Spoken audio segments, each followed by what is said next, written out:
Yo, what's going on, guys? Today we are going to be doing our preseason power rankings video for Survivor 46, and I am joined with my homie G. Homie G, what's up, guys? Let's get right into it. I'm Yep. excited. I'm starting off with first boot potential. I think Tiffany has very high first boot potential. She just said, I'm going to come out here and be myself. Very important skill to have out here because you have to be able to push your agenda forward. And anyone who says that, especially if their name's Tiffany, is really going to not do too well. True. At my first boot, I have Mariah Gaynard. And you might be thinking to yourself, well, why do you have Mariah at the 18th spot? Well, because if you backtrack to Survivor 43, who was the first boot of that season? Mariah with the goofy hair. I do not want to be remembered as a woulda, shoulda, coulda. So therefore, Mariah Gaynard is going to be the first boot of the season. Mic drop. At 17th place, I have Banu. I think he's going to be a really happy guy. He's going to get out there, and everyone's just going to absolutely be really annoyed by him and want to get him out of there as soon as possible. This is mom to me. This is Mother Nature. That's my reason for him getting second boot. And at 17th place for me, I have Charlie Davis. Because I think everyone is going to find him extremely annoying because he's going to figure out a way to incorporate Taylor Swift into every conversation he has on the island. It will be in different Taylor Swift eras in different portions of the game. Like, he's going to be like, yo, Charlie, I think we should vote out Tiffany. And he's going to be like, haters going to hate. We're not doing that. Exactly. At 16th place, I have Jessica because we have all know Survivor's a very racist show, and she's the only Asian, right? And I was like, oh, you're allowed to cry your eyes out on TV and you can still go deep in the game. You can be an Asian woman and not get voted out first. And she's just gonna be attacked. And it's not fair, but if your last name's Chong, you gotta gong. Yep. Gotta get gone. Yep. Okay. At 15th, wait, no. 16th. At 16th place, I have Tiffany Nicole Irvin. I think Tiffany is going to make it a couple episodes, right? But then there's going to be a water challenge with her needing to get her hair wet, and she's going to leave the show. I'm gonna struggle. Ooh, sorry, y'all. See, look at it. How am I gonna do this for 26 days? That's what I think is going to happen. Okay, I see that. Yes. At 15th place, I have Mariah, and the reason she's there is because I forgot who she is. Now I remember. I don't know. She's just kind of she's the mom, the arbitrary mom they have to put in there. But everyone knows the moms never make it far. Facts. So yeah, there you go. At 15th place, I have Radon Montalvo. And the reason I have Radon here is because he literally said in his intro that his own daughter is throwing him a first boot party because she thinks he's going to get the first boot of the season. My daughter, she thinks I'm going to get voted out the first tribal. So she's having a your number one party. She's actually decorating the house right now. That does not make me feel very good about Radon here. Yes. Fair enough. At 14th place, I have Dr. Pepper. Asia. Oh, sorry. I mean Soda Asia. Soda Asia. She's very low. I think that she's just going to What go by. is she? I think she's just going to go by Soda in the season. Really? Yeah. That's pretty awesome. Anyway, so yes. So Pepsi Cola. I think. What is she? Did you say Soda Asian? I mean, it says Soda Asia on there basically. What is she? I've already forgotten about her too. That's why she's so low on the list. I genuinely can't think of what to say about her. Talked about wanting spaghetti and wine. Getting a reward with spaghetti bolognese, specifically with red wine. Chef's kiss. Well, we all know what happened to Brendo when he wanted pizza. So there you go. She's getting booted. Yeah. We're at 14th. My 14th spot is Liz Wilcox. Because I think she's pretty much just going to be a copy of Brandon Danlon, but maybe be a tad bit better at puzzles.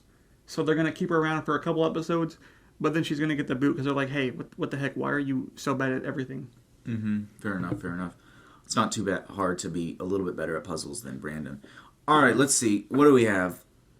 13. At 13, I have Mariah. Now, Mariah's there because But you already had No, Mariah. no, you already had Mariah. But you already I had don't know, Mariah. no, you already had Mariah. At 15th place, I have Mariah.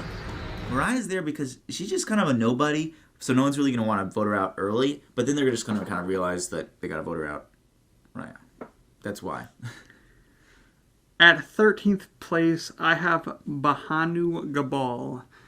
And the reason I got Bahanu here, right, is because if you look at the tribe he's on, I don't see them losing a single challenge pre-merge.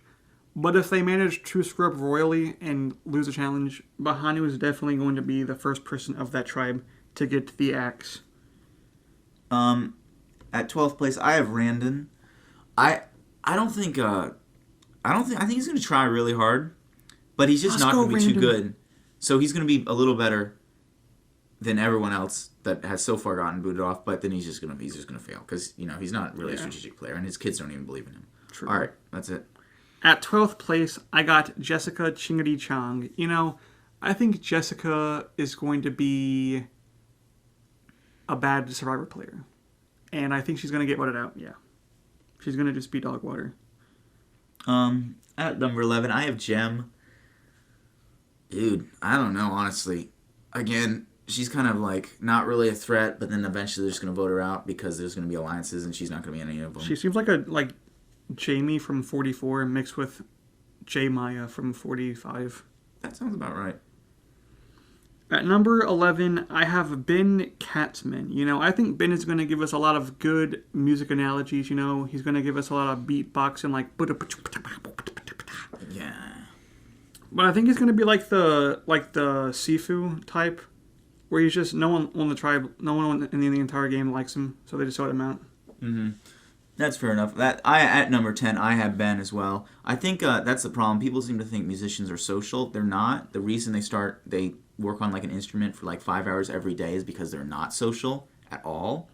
And I think that's why a musician's never going to make it very far in Survivor. And Ben, yeah, he's going to be fun to watch for sure, but he's not going to be a power player. At number 10, I got Tevin Davis, which is kind of weird that Tevin and Charlie share the same last name, but whatever. Now, Tevin Davis, I think he's going to be so absolutely mega gay that even the other gay people are going to be like, okay, we got to get this guy out because he's making me uncomfortable. He's got to go. Seems right. All right, at number 9, I have Liz Wilcox. Scooter. I think she's gonna try pretty hard, and no one's really gonna care at all about her, like even less than all the other people they just booted off, and so she's gonna make it fairly far, and then she's just gonna be booted off. There you go. Yeah. At number 9, I got Jim Fu Adams. The reason I got Jim here is because no one's going to care enough to vote her out, and then they're immediately going to be like, wait a second. Who's that over there? Wait, have they been here the entire time? What? Well, let's just vote them out of here. We don't even know who they are. Mm-hmm. They'll be stranger danger at that point. True. At number 8, I have Charlie, because good old Charlie, he's going to be great. Everyone's going to love him. And they're going to do the same thing they did for football, right? They brought in Taylor Swift so that all the girls would start watching football. So here they brought in Taylor Swift so all the girls would start watching Survivor. So they can't boot him off too early, but at the same time, everyone hates him, so they're going to have to boot him off eventually. And there you go. At number 8, I have Kinsey, whatever her last name is. Kinsey seems like she's a ginger, right? So that means she has no soul. And in order to win Survivor, you have to be strategic and play with some soul. And she just can't do that. So therefore, she's going to go out at 8th place and be a doo-doo head. At number 7, I have Venus, because Venus is going to be really, really try hard. And she's such a small, non-threatening female that everyone's just going to feel badly about voting her off, but then eventually we'll get to a point where they just can't wait any longer, and then they'll have to vote her off, and that will be at 7th. Yeah. Wait, I thought we were at... Oh, yeah, 7th, okay. At 7th, I have Hunter McNugget. Hunter seems like I don't know, he seems like a normal country guy. He, for some reason, decided not to be a doctor, so he could be a teacher instead. That's kind of a debatable decision to make. I think he could be decent at challenges, but I think he's just going to kind of be a little goofy guy who's not very good at the strategic aspect of Survivor. Yeah, at number 6, I have Hunter. I think, yeah, he's from the country. He's got a lot of values. I think at the immunity challenges, he's going to realize that rather than winning, what he really wants to do is cheer on his teammates. So he's going to throw the challenges and cheer on his teammates because he's all about helping other people, and he doesn't care about how much money he actually makes, and he certainly doesn't care about winning the $1 million. Because if he doesn't care about being a doctor, he doesn't care about winning the game. True. At number 6, I have Soda Thompson. You know, I love me some Pepsi. I love me some Coke. Throw them on Survivor. You got a good player right there on your hands. Now, the problem with Soda is I don't think she said anything. I don't think she said literally anything interesting in her Meet the Cast video. So, yeah, she's kind of just like Katora. Yeah. But if Katora didn't hate Bruce. Fair enough. Well, it's only because Bruce isn't on this season. True. Which is failing. I feel like they should have casted Bruce, but that's just my personal opinion. Anyway, at number 5, I have Tim Spicer. Because Tim, everyone's going to like Tim. But they're going to like him a little too much. He's going to become a jury threat. And then he's not going to be prepared for it, and they're just going to blindside him. And that's the problem with being too likable on Survivor. Yeah. At number 5, I have Venus Vafu. And fun fact, when I was typing out her name, it first autocorrected to Baka, then Kaka, then Bags. So autocorrect does not like Venus, and neither do I. Fair. That's good. At number 4, I have Jelinski. I feel like he's the kind of guy who's gonna play a good strategic game. He's gonna get the sob story in. He's gonna smoke a couple of joints in between, and but then he's gonna get out to fire making. Because he's going to be, like, looking at the fire. He's going to be like, oh, man. Fire, dude. And then he's just going to get distracted. You know what I mean? And then he's going to get out to fire. There you go. You know, at number 4, I have Tim Spicer, you know. Because, you know, it's the fire challenge, right? And as we know, in Tim's Meet the Cast video, he said, you never seen a black fish before. It was Tim Swims meets Spicer Water Guy, or whatever he said. And, you know, in Pokemon, fire is very effective against water. So Tim is definitely going to go out in water. I mean, in fire. Gotta catch them all. At number 3, I have Kenzie. Because I actually think Kenzie's going to be kind of the bridge between the blacks and the whites, right? Because the blacks are going to like her because she's a redhead. And then the whites are going to like her because she's white. And then she's just going to play the two against each other, and then she's going to end up in 3rd place because everyone realizes at the end that they don't actually like her, but she made it enough to make it a 3rd place. At number 3, I got Mario Shrine Gonzalez. You know, she kind of seems like the Heidi type, so I think she's going to like get to the end with 0 win equity at all. Did you just say Mario instead of Maria? Maria, okay. There we go, Maria. I couldn't remember who Mario was. Maria He's showing up to eat the Shrine mushrooms. Gonzalez, and yeah, she's just gonna like get to the end but have no inequity at all, like Heidi. That actually, I see that. All right, at number 2, I have Tevin.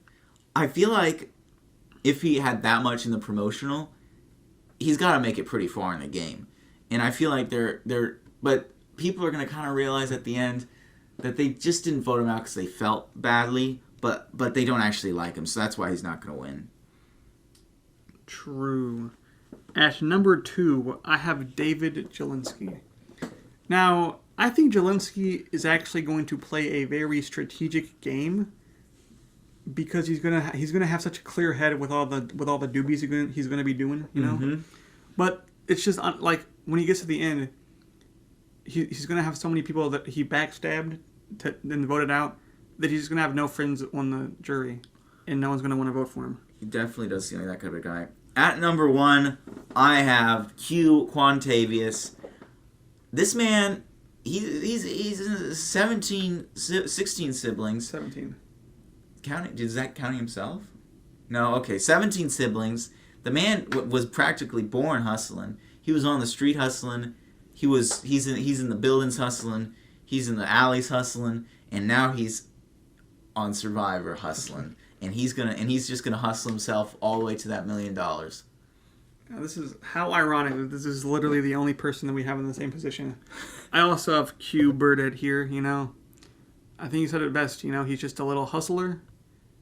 And, you know, if he gets to the end, he's going to have 17 confirmed votes to win the game with all his brothers and sisters. They're gonna show up. Yep. And vote for him to win. Mm-hmm. And he even said in his 1 minute Meet the Cast video, if he gets to the end, he will have the best jury speech to ever exist in Survivor history. Oh yeah, everyone likes the underdog story, man. He's the underdog. Gonna be top dog. Facts.